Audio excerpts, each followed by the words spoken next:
सारे बच्चों को मेरी आवाज आ रही होगी, है ना? चलिए,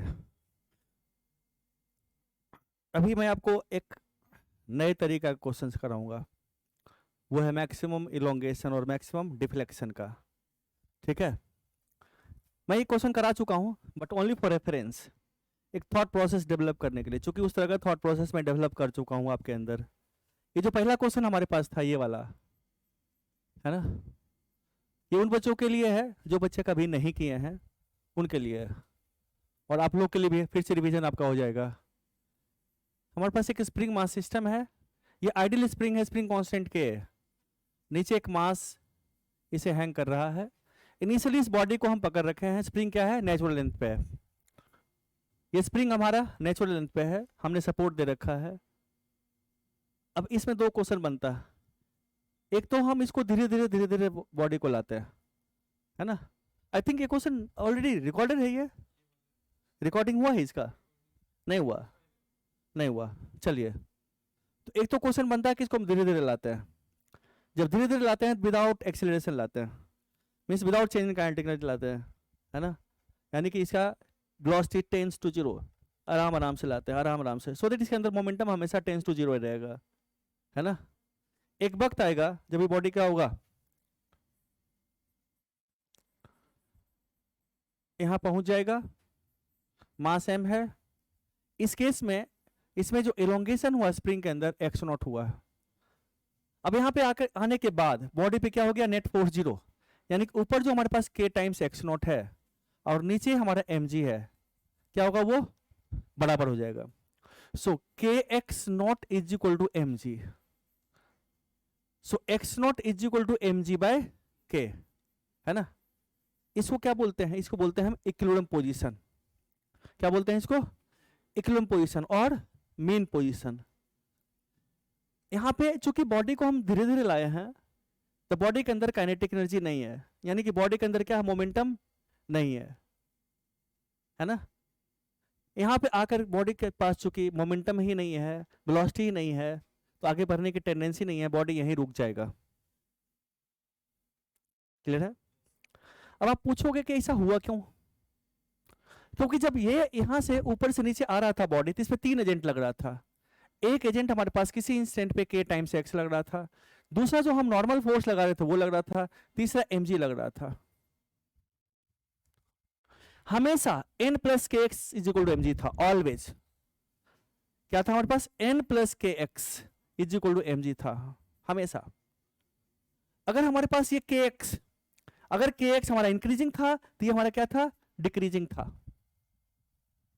है ना? एक वक्त आ जाएगा नॉर्मल जीरो हो जाएगा तो K X equal to M G के बराबर हो जाएगा हमारा। एम जी कॉन्स्टेंट था, पहले एक्स जीरो था, धीरे धीरे एक्स का वैल्यू बढ़ते गया, है ना? एक्स का वैल्यू बढ़ते गया, तो स्प्रिंग भी इस पर नेगेटिव काम कर रहा और ये भी इस पर नेगेटिव काम कर रहा और ये एम जी पॉजिटिव काम कर रहा, तो नेट वर्क डन क्या था इस पे? जीरो। तो चेंज इन काइनेटिक एनर्जी क्या था हमारा? जीरो था। तो मोमेंटम हमेशा क्या था? जीरो था। जो इनिशियल मोमेंटम था वही हमेशा रहेगा। इनिशियली हमने कहा टेंस टू जीरो वेलोसिटी, हम धीरे धीरे ला रहे हैं इसको, तो बॉडी यहीं पे रुका रहेगा। इसकी टेंडेंसी आगे जाने की नहीं है, ओवरशूट करने की नहीं है ना? तो इस पोजीशन को क्या बोलते हैं हम? इक्विलिब्रियम पोजीशन बोलते हैं। ठीक है? दूसरा केस होता कि बॉडी को हमने इसको धीरे धीरे सपोर्ट देकर के नहीं ला करके हम क्या करते हैं? इसको सडन हम इसको छोड़ देते हैं ला करके यहां पे। ठीक है? सडन हम इस बॉडी को क्या करते हैं? छोड़ देते हैं। जब सडन छोड़ देते हैं तो क्या होगा हमारा? ये हमारे पास स्प्रिंग मास सिस्टम है, मास m है, स्प्रिंग कांस्टेंट k है ना? इसको हम पकड़ रखे हैं अभी। स्प्रिंग अभी क्या है? नेचुरल लेंथ पे है। ठीक है? चूंकि स्प्रिंग नेचुरल लेंथ पे है तो mg फोर्स लग रहा होगा। स्प्रिंग कांस्टेंट जीरो था, सॉरी स्प्रिंग फोर्स जीरो था, हम नॉर्मल लगा रहे थे, तो नॉर्मल क्या होगा? mg के बराबर होगा, चूंकि x जीरो था हमारा। हमने सडन छोड़ दिया, सडन छोड़ दिया तो क्या? बॉडी धीरे धीरे एक्सीलरेटर मोशन में आएगा एक्सीलरेटर मोशन में। ऑल दो हमारा चूंकि नॉर्मल जीरो है, तो किसी टाइम पे क्या होगा हमारे पास? इस पे किसी इंस्टेंट पे जब तुम इसका एबीडी खींचोगे तो क्या होगा, किसी यहाँ पे इलोंगेशन x हो गया, अगर इसे एबीटी खींचोगे तो क्या होगा, ऊपर ऊपर हमारे पास के एक्स हो जाएगा, नीचे क्या होगा हमारा एम जी हो जाएगा, एक्सेशन डाउनवर्ड होगा हमारा ए, क्योंकि M G is greater than K X, है ना। तो क्या होगा एक्सेशन, हम लिखेंगे M G minus K X over M is equal to A, है ना। जब x हमारा x नोट के बराबर हो जाएगा, ये वाला x नोट के बराबर हो जाएगा, इसके बराबर हो जाएगा, है ना, तो नेट फोर्स बॉडी पे क्या होगा, जीरो, तो एक्सेशन क्या होगा, जीरो उस इंस्टेंट पे। उस x नोट तक ये बॉडी एक्सीलरेटेड मोशन में था, चूंकि mg was greater than kx, है ना। ऑल्दो एक्सीलरेशन धीरे धीरे रिड्यूस हो रहा था, एंड एक्सीलरेशन घट घट के क्या हो गया, जीरो हो गया, बट उसके पहले तो बॉडी एक्सीलरेटेड मोशन में था, वेलोसिटी इंक्रीजिंग था।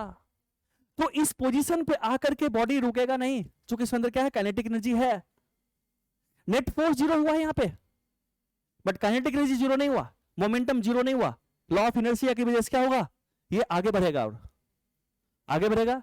जैसे ही आगे बढ़ेगा हमारा, तो क्या होगा, हमारा x क्या होगा, ग्रेटर देन x नॉट हो जाएगा हमारा। जब x नॉट से बड़ा हो गया तो क्या होगा, upward force, this force greater than mg, तो क्या होगा, बॉडी का एक्सेलरेशन अपवर्ड हो जाएगा, वेलोसिटी डाउनवर्ड है, तो बॉडी क्या होगा, रिटार्डेशन में आएगा, है, रिटार्डेशन आते आते धीरे धीरे क्या होगा, फाइनली बॉडी रुक जाएगा, मोमेंटली रुकेगा, है ना, मोमेंटली रुकेगा, क्योंकि ऊपर वाला फोर्स ज्यादा हो गया, तो बॉडी रुक करके फिर क्या होगा, ऊपर जाना शुरू करेगा। तो मैक्सिमम इलोंगेशन का मतलब क्या, जहां मोमेंटली वेलोसिटी क्या हुआ, जीरो हुआ, है ना, उस इंस्टेंट पे जो इलोंगेशन हुआ है स्प्रिंग में, वो क्या होगा, हमारा मैक्सिमम इलोंगेशन होगा। थॉट प्रोसेस इतना ही है। यानी कि मैक्सिमम इलोंगेशन की जब बात करते हैं तो हम क्या करेंगे, हम मैक्सिमम इलोंगेशन पे हम बोलेंगे बॉडी का काइनेटिक एनर्जी क्या होगा, फाइनली काइनेटिक क्या होगा हमारा, जीरो, है ना। यानी कि फाइनल वेलोसिटी क्या हो गया, भी फाइनल कितना हो गया, जीरो हो गया। इनिशियल वेलोसिटी क्या था हमारा, यू भी हमारा जीरो था,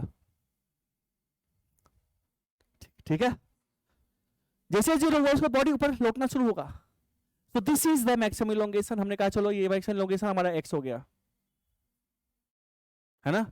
बॉडी पे एजेंट कितना है, यहाँ पे एजेंट यहाँ पे कितना है, एक है स्प्रिंग है, दूसरा कौन सा है, ग्रेविटी है,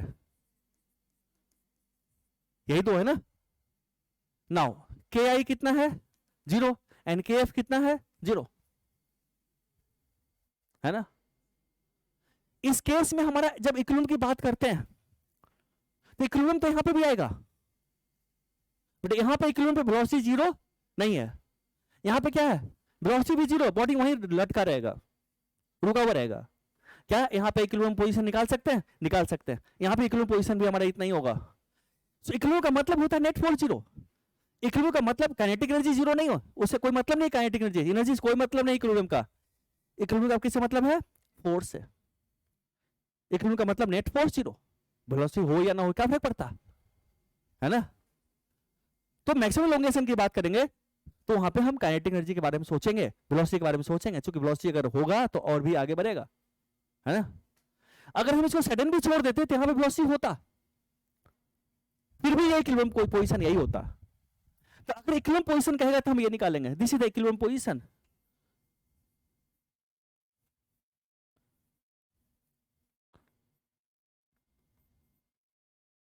सो इक्विलिब्रियम पोजीशन मतलब क्या होता है, बॉडी पे नेट फोर्स जीरो। बट जब भी हमें मैक्सिमम इलोंगेशन की बात करें तो हम हमेशा काइनेटिक एनर्जी की बात करेंगे, हमेशा हम वेलोसिटी की बात करेंगे, ठीक है। सो वेलोसिटी क्या होगा, इसका फाइनल वेलोसिटी जीरो, तो इसको किससे हम करेंगे, वर्क एनर्जी थ्योरम करेंगे, क्योंकि initial kinetic zero, final kinetic zero है ना। वाटर स्प्रिंग कितना हो गया हमारे पास, यानी कि WS plus WMG is equal to KF minus KI। W spring कितना हो गया, तो माइनस हाफ के एक्स स्क्वायर, क्योंकि फॉर्मूला पता है कितना हो गया, K/2 XI square mean zero square minus x कितना है एक्स स्क्वायर, प्लस WMG कितना होगा mgx is equal to zero minus zero. जब इसको सॉल्व करोगे तो एक्स वैल्यू कितना होता है, एक्स होता है ट्वाइस ऑफ mg/k, है ना। So this the maximum elongation. ऐसे किया था ना हम लोग। तो मैक्सिमम इलोंगेशन के लिए हमने क्या किया था, काइनेटिक एनर्जी हमने क्या किया था, जीरो किया था। नाउ अब थॉट तो ऐसा ही है, हमने आपको थोड़ी देर पहले क्वेश्चन पूछा था, एक काम करो सब 11th वाला बुला लो, फटाफट बुलाओ, तो जल्दी जल्दी बुलाओ। बोलो सिर्फ 2 क्वेश्चन सीख ले।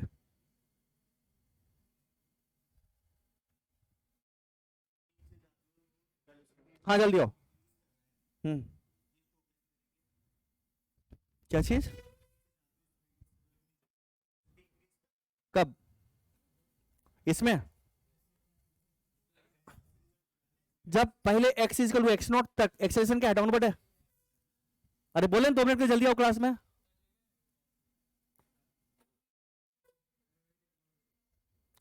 रोक दो, मना कर दो, मना कर दो, बोलो रुक जाओ, नहीं आना, भाग यहां से। चलो अब जो दूसरा क्वेश्चन हमारे पास है, जो दूसरा क्वेश्चन हमारे पास है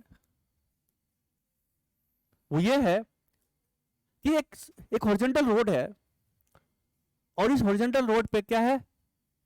एक कार खड़ी है। इसमें स्ट्रिंग है, स्ट्रिंग में लेंथ है,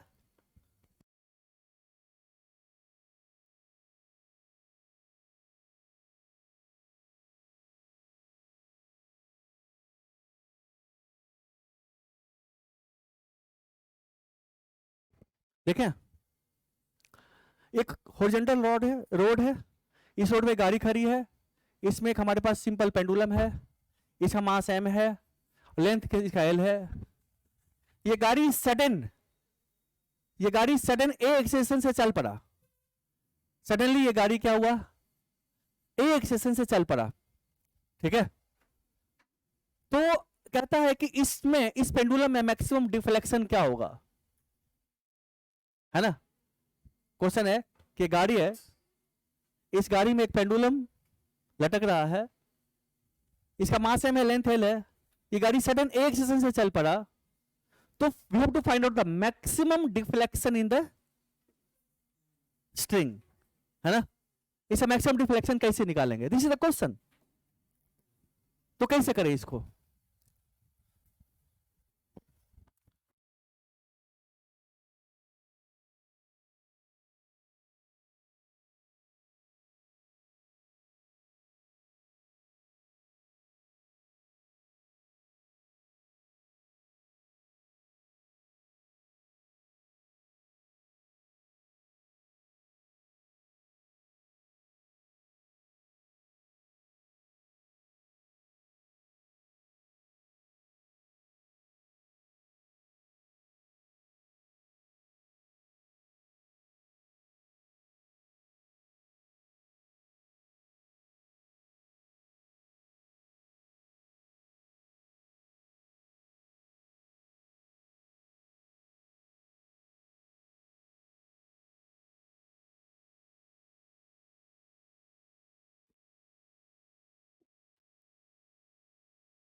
एक कार है, मैं फिर से रिपीट कर रहा हूं, ये हॉरिजॉन्टल रॉड पे खड़ी है, एक रोड है, हॉरिजॉन्टल रोड है, इसमें एक पेंडुलम लटक रहा है।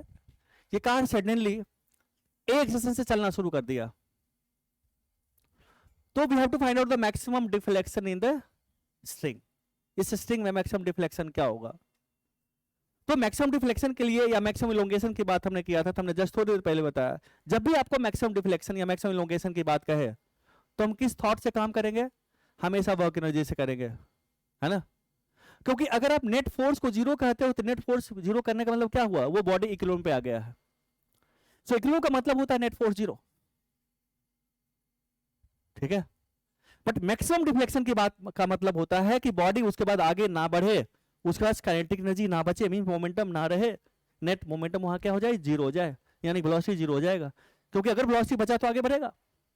तो जब भी मैक्सिमम इलोंगेशन या मैक्सिमम डिफ्लेक्शन की बात करें तो हम क्या करेंगे? हम वर्क एनर्जी थ्योरम से सोचेंगे, हम न्यूटन्स लॉ ऑफ मोशन से नहीं सोचेंगे। क्योंकि न्यूटन्स लॉ ऑफ मोशन से सोचने का मतलब क्या है? हम इक्विलिब्रियम पोजीशन की बात कर रहे हैं, नेट फोर्स जीरो मतलब इक्विलिब्रियम पोजीशन की बात करेंगे हम, ठीक है। इस क्वेश्चन में हमें क्या कर रहा? हमें मैक्सिमम डिफ्लेक्शन पूछ रहा है ना। तो पहले बात आती है कि हम इस बॉडी के मोशन का स्टडी कहां से करें? Choice of frame of reference की बात करते हैं। अब एक बच्चा कहता है अगर मैं इसे ग्राउंड से करता हूं, है ना, पहले तो हमें यह सोचना है मैक्सिमम डिफ्लेक्शन का मतलब क्या होगा। मैक्सिमम डिफ्लेक्शन का मतलब होगा कि ये गाड़ी जब चलना शुरू किया है ना, जब ये गाड़ी चलना शुरू किया तो अगर ग्राउंड से तुम देखोगे तो ये जो जिस पॉइंट से हिल्स है ये है ना, वहां से ये स्ट्रिंग आगे बढ़ेगा और जो नीचे वाला है बॉडी बॉब, ये बॉब क्या रेस्ट पे रहेगा, स्ट्रिंग को टेढ़ा होना पड़ेगा सो दैट ये भी एक्सेलरेट कर पाए, है ना, बता चुका हूं मैं, बता चुका हूं ना। तो ग्राउंड से करोगे अगर इसको तो तुम देखोगे क्या होगा, ये बॉडी इसके यहां से पहले यहां था है ना, गाड़ी आगे बढ़ना शुरू किया, ये बॉडी इस तरह से इस तरह से इस तरह से होगा मैक्सिमम डिस्प्लेसमेंट पे, चूंकि ये सेंटर होगा, ये सेंटर चूंकि ये रेडियस होगा स्ट्रिंग, और ये सर्कुलर पाथ पे इस तरह मूव करेगा ऐसे। कहां से, अगर यहां से तुम देखते हो, पहले यहां से देखोगे तो, चूंकि यहां से देखोगे तो सेंटर ऑफ रोटेशन क्या होगा, रेस्ट पे हो गया है ना, बट अगर यहां से देखोगे तो ये इसका पाथ सर्कुलर नहीं होगा, यहां से देखोगे तो ये इसमें इधर भी एक्सेलरेशन है और ऊपर भी एक्सेलरेशन होगा, दो तरह का एक्सेलरेशन होगा। तो इसके रेस्पेक्ट में, ग्राउंड के रेस्पेक्ट में ये कहना कि पार्टिकल सर्कुलर पाथ पर रोटेट करेगा, आप नहीं कह सकते हो, क्योंकि इसका मोशन क्या होगा, डिफरेंट हो जाएगा पार्टिकल का मोशन। बट अगर यहां बैठकर देखते हैं तो यहां से अगर कह सकते हैं पार्टिकल सर्कुलर पाथ पर ही रोटेट करेगा। क्यों? क्योंकि ये फिक्स है, स्ट्रिंग फिक्स है, स्ट्रिंग रेडियस की तरह बिहेव करेगा है ना, रेडियस फिक्स है हमारा, तो पार्टिकल सर्कुलर पाथ पे रोटेट करेगा। इसके रिस्पेक्ट में ये पॉइंट क्या है, फिक्स है, तो इसके रिस्पेक्ट में पार्टिकल क्या होगा, सर्कुलर पाथ रोटेट करेगा।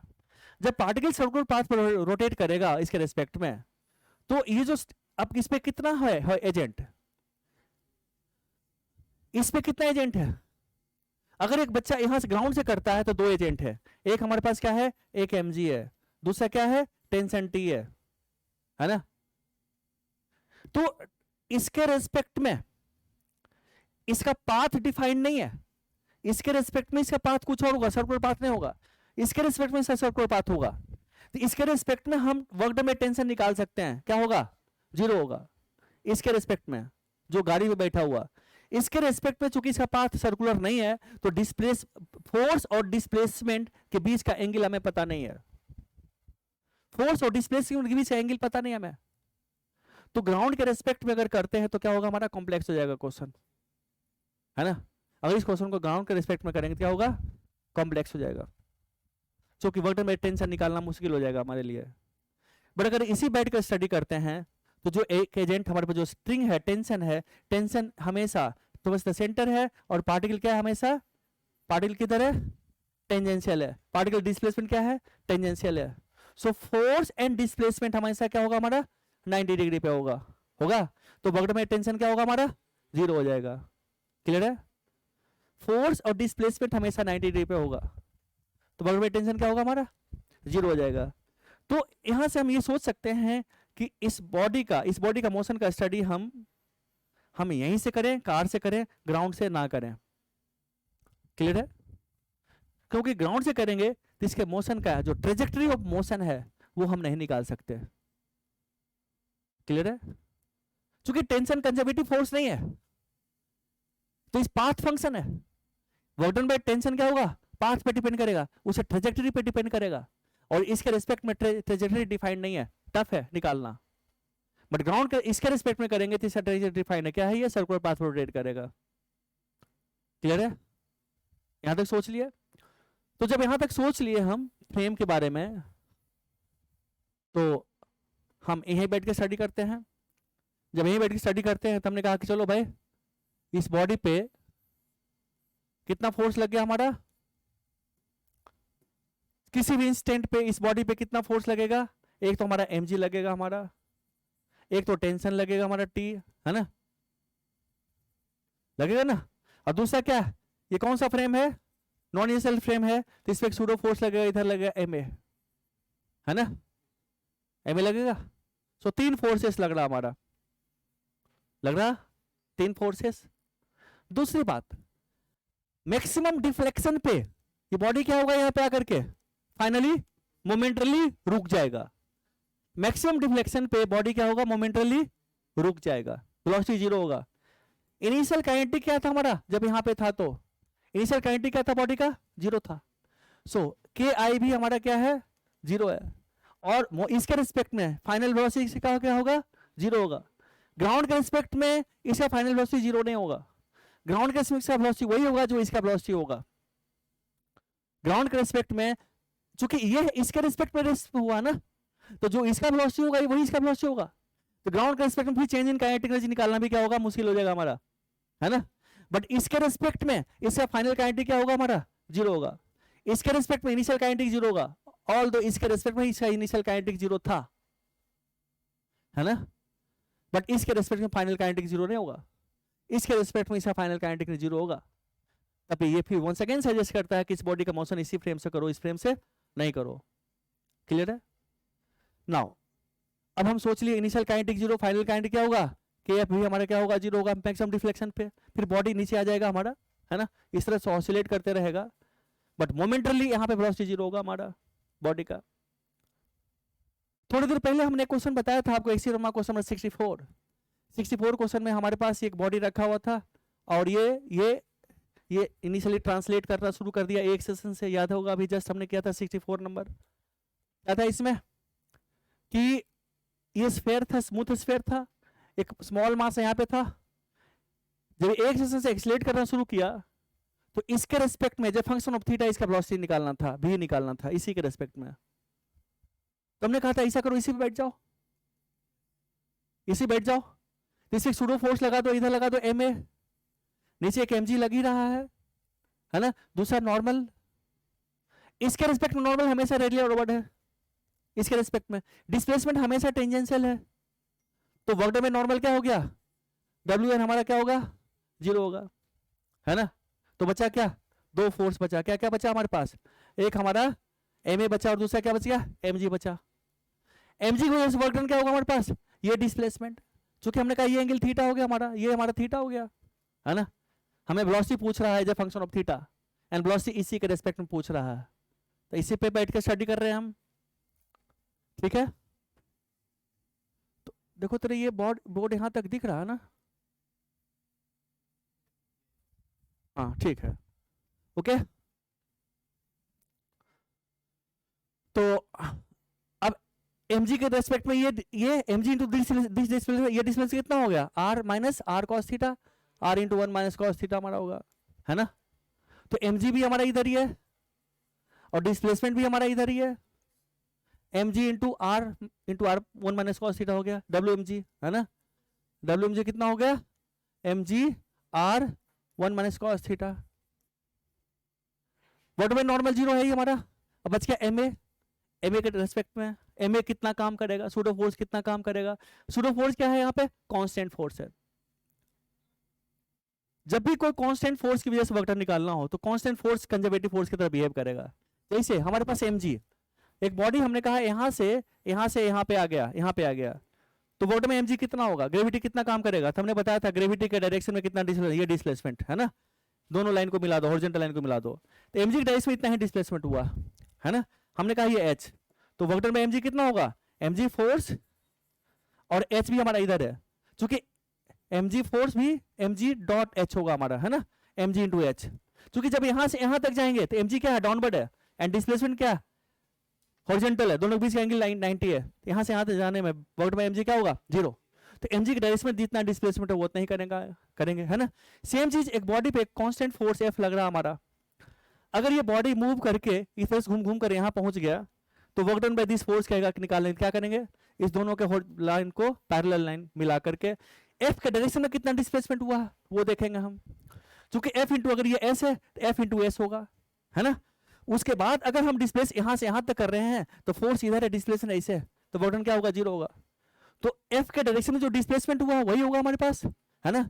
तो WF कितना होगा, WF हमारा होगा F इंटू S, ये होगा वर्क डन। सेम चीज ma हमारा कांस्टेंट फोर्स है, तो ma का डायरेक्शन में डिस्प्लेसमेंट कितना हो गया, ma इंटू दिस डिस्प्लेसमेंट, यही है ना, ये कितना है, r sin थीटा हमारे पास है ना। सो wma कितना हो गया, wma हमारा होगा ma into r sin theta. चूंकि ma हमारा कांस्टेंट फोर्स है, कांस्टेंट का ट्रीट हो रहा है, हॉरिजॉन्टल लाइंस में हमेशा लग रहा है, उसके डायरेक्शन में डिस्प्लेसमेंट कितना हुआ, ये हुआ डिस्प्लेसमेंट, है ना। तो क्या होगा हमारे पास ma r sin थीटा। अब क्या है, अब इसमें क्या लगाएंगे, work done by all the forces change kinetic energy, so W normal plus WmG plus W क्या है Wma is equal to KF minus KI। ये लगता था ना। तो हमने कहा था आपको कि जब भी हम सूडो फोर्स लगाते हैं बॉडी का work done by all the forces और चेंज काइनेटिक एनर्जी और वेलोसिटी और एक्सेलरेशन डिस्प्लेसमेंट सब कुछ उसी के रेस्पेक्ट में आएगा हमारा। तो हम सूडो फोर्स लगा दिए हैं, तो work done by all the forces change kinetic energy, तो चेंज काइनेटिक एनर्जी इसी के रेस्पेक्ट में आएगा। इनिशियल काइनेटिक जीरो था, चूंकि वेलोसिटी जीरो था, फाइनल वेलोसिटी भी हमने ले लिया इसका, है ना। तो क्या होगा half mv square minus zero, तो क्या होगा KF हमारा हाफ mv स्क्वायर आएगा, WN होगा जीरो प्लस WmG कितना हो गया हमारे पास, ये हो गया। Wma क्या है, ये है ना, वेलोसिटी आ जाएगा हमारा। क्लियर है। सेम चीज यहाँ पे कितना एजेंट हमारे पास है इस केस में, 3 एजेंट है। कितना एजेंट है यहाँ पे, एक तो नॉर्मल सॉरी टेंशन है, एक हमारा टेंशन है, दूसरा क्या हमारे पास है MA है, तीसरा क्या हमारे पास है MG हमारा है ना। 3 एजेंट है। W टेंशन क्या होगा, जीरो होगा चूंकि इसके रिस्पेक्ट में, है ना। टेंशन एंड डिस्प्लेसमेंट क्या होगा 90 डिग्री पे है। WmG निकल जाएगा, कितना होगा mg, ये डिस्प्लेसमेंट होगा, ये हमारा अगर थीटा हमारे पास है तो क्या होगा, ये होगा r into 1 minus cos theta हमारा होगा। ये कितना होगा r साइन थीटा होगा हमारे पास। तो WmG कितना होगा, mg डाउनवर्ड है और ऊपर डिस्प्लेसमेंट है, तो minus mgr 1 minus sine theta, sorry 1 minus cos theta. इधर क्या होगा ma into r sine theta. W tension zero है, चेंज काइनेटिक क्या होगा जीरो, इनिशियल भी जीरो फाइनल भी जीरो, है ना।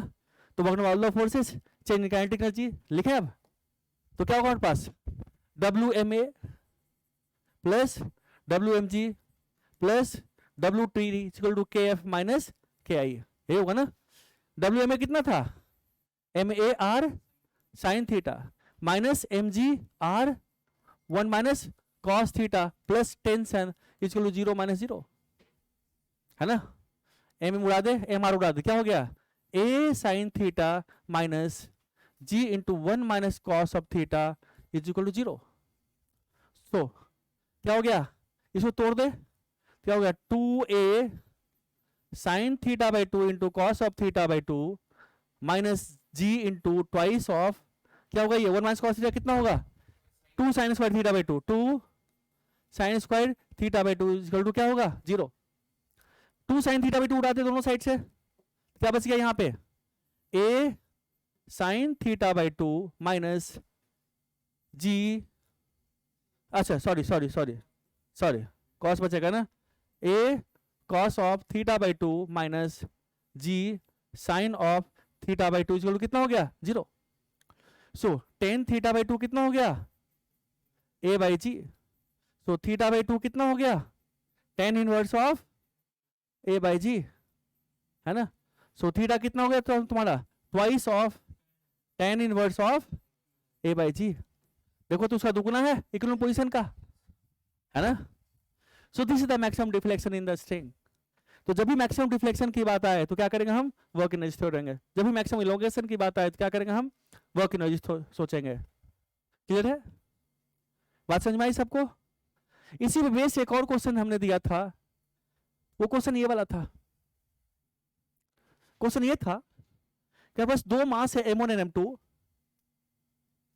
कनेक्टेड बाय आइडियल स्ट्रिंग, एक आइडियल स्ट्रिंग से कनेक्टेड है और ये एक रफ हॉरिजॉन्टल सरफेस पर रखा हुआ। एक मास M1 है, दूसरा मास M2, स्प्रिंग कांस्टेंट K है। इनिशियली स्प्रिंग क्या है, नेचुरल लेंथ पे।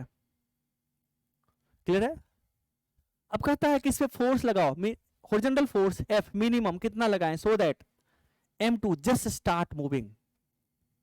हम इस पे मिनिमम फोर्स कितना लगाएं so that M2 just start moving, just move करना शुरू कर दे, है ना। हमें फोर्स मिनिमम लगाना है,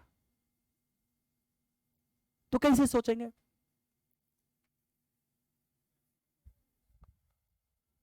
क्या, तो जब इसको सिर्फ चला देना है, M2 को चला देना है, तो क्या करें अब यहां पे।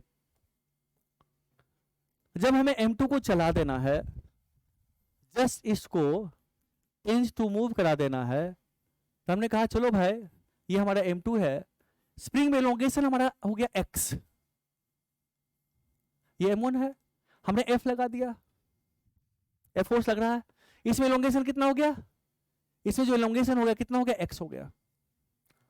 अब बात अभी x मिनिमम कितना हो सो दैट ये टेंस टू मूव हो जाए, रफ सरफेस है ना, इससे फ्रिक्शन किधर लगेगा, इधर लगेगा, कितना लगेगा, म्यू टाइम्स ऑफ M2G लगेगा, इधर फोर्स कितना लगेगा, kx, है ना, ये friction force this is Fs में x है ना।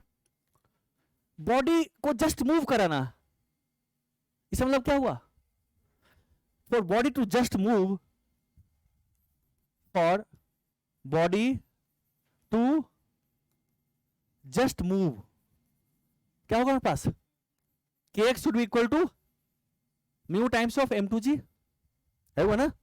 सो x कितना हो गया, म्यू M2G बाई k, यानी कि स्प्रिंग में हमारा मिनिमम इतना एलोंगेशन होना चाहिए, क्लियर है, इतना मिनिमम होना चाहिए, ओके, इससे कम में नहीं चलेगा। अब हमारे पास थॉट प्रोसेस हो गया कि भाई इसमें इतना मिनिमम होना चाहिए। अब क्वेश्चन क्या पूछ रहा, फोर्स मिनिमम कितना लगाएं। अब यहां क्वेश्चन अलग तरीके से सोचना, क्योंकि हमें इतना ही एलोंगेशन लगाना है ना, करना है, इतना पे चल पड़ेगा, टेंस टू मूव हो गया हमारा, हमें फोर्स मिनिमम लगाना है। ऐसा क्यों नहीं करें कि इतना एलोंगेशन के बाद बॉडी को रोक दें, तब तो फोर्स मिनिमम हो गया ना। अगर उससे ज्यादा हम लगा देंगे फोर्स, क्या होगा, काइनेटिक एनर्जी बचेगा बॉडी के पास, है ना।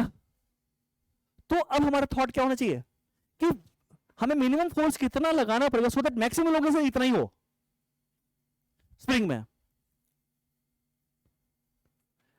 ये फोर्स मिनिमम कितना लगाए सो दैट स्प्रिंग में इतना ही मैक्सिमम एलोंगेशन हो।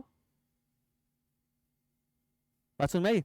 पहले क्या था, स्प्रिंग पहले हमारा यहाँ था ना, ये बॉडी यहाँ पे था हमारा, है ना, ये नेचुरल था हमारे पास, सेल था, अब हमने खींच दिया, हमने फोर्स लगाया, बॉडी को एलोंगेट, स्प्रिंग को एलोंगेट किया, हमें मिनिमम फोर्स पूछ रहा, तो हम एलोंगेशन हमें इतना ही एक्स ही कराना है, उससे ज्यादा क्यों करें, क्योंकि अगर फोर्स बढ़ाएंगे तो एक्स ज्यादा हो जाएगा, हमें फोर्स बढ़ाना ही नहीं है, हमें फोर्स मिनिमम रखना है। तो ऐसा क्यों नहीं करें कि इतना एक्स के बाद हम बॉडी को रोक दें, है ना। यानी कि हम एज्यूम करते हैं this is the maximum elongation the spring, this is the maximum elongation the spring, है ना, क्लियर है।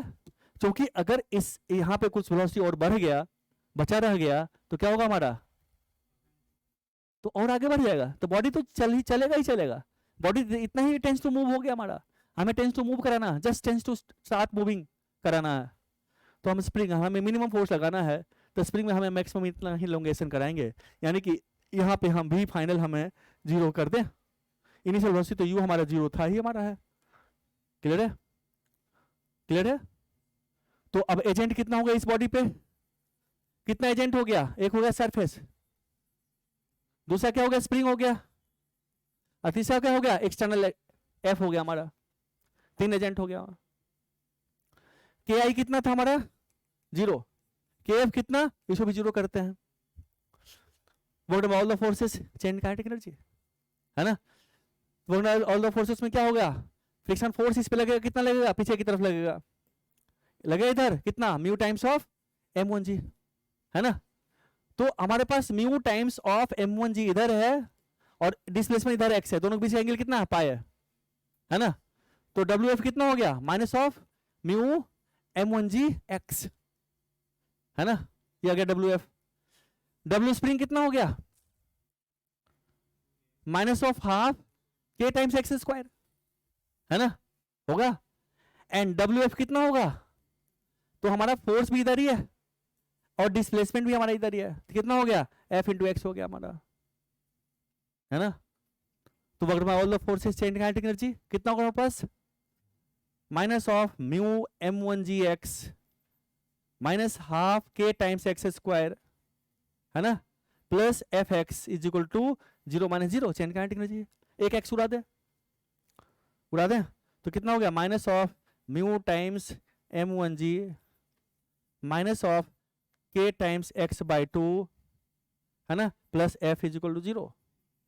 सो एफ कितना होगा बच्चा, एफ हमारा हो गया mu times of m1g plus K x by 2, है ना, और के एक्स कितना है, म्यू m2g है, so this is equal to mu times of m1g plus mu m2g by 2, है ना, चूंकि के एक्स कितना यही है ना।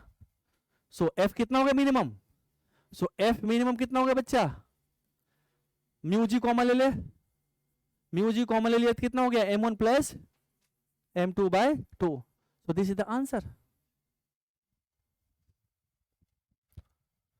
तो जब भी आपको मैक्सिमम डिफ्लेक्शन या मैक्सिमम इलोंगेशन या उस तरह की बात करें तो किससे सोचोगे, वर्क एनर्जी से। ये क्वेश्चन सिंपल नहीं है, अभी तो मैं कर दिया हूं तो आपको लग रहा होगा बड़ा इजी है, बट आपसे होगा नहीं, इसका थॉट प्रोसेस थोड़ा इन डेप्थ है, इस पर फिर से टाइम डिवोट कीजिए, ठीक है। तो इस तरह से आपका वर्क ऑफ एनर्जी खत्म हो गया। आपका नेक्स्ट क्लास है सेंटर ऑफ मास स्टार्ट करूंगा, ठीक है। क्लास ओवर है, हमने रिकॉर्डिंग कर दिया, इसको अपलोड कर देना भाई, बस।